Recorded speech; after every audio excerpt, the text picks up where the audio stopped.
Let's do Rosie's 3 words. I want you to pause this and comment what you think her 3 words are. And remember, there's no right or wrong answers here.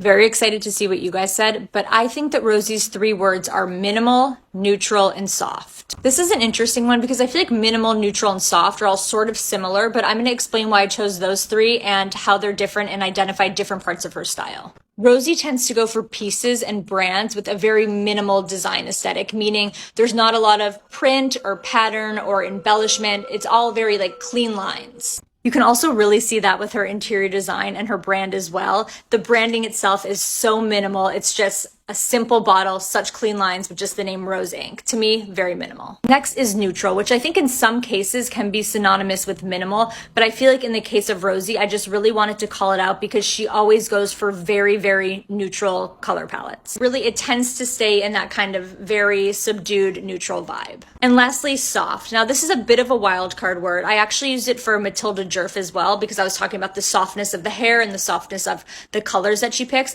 But for Rosie, I first wrote sensual, which felt a little bit creepy, but I realized what I was trying to get to with sensual was that there's always an element of softness to what she wears. Even with like the minimal, understated vibe, there's always kind of like that warmth and that softness. She wears a lot of silks. There's just like those soft, sort of inviting textures. See what I mean here? So it's minimal because the design of all the pieces are super minimal. Neutral, of course, the color palette is neutral, but then there's also that softness with like the cashmere coat. Even the bag has like kind of like a soft leather feeling. That softness kind of ties it all together for me. Here as well, and I want to make a note on softness here. So she has the leather jacket, which I guess is a hard texture, and the high boots, another hard texture.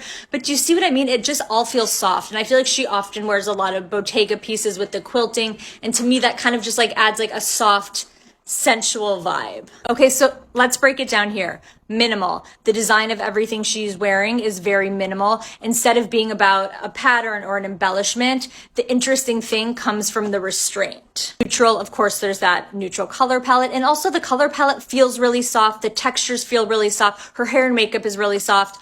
Minimal, neutral, soft.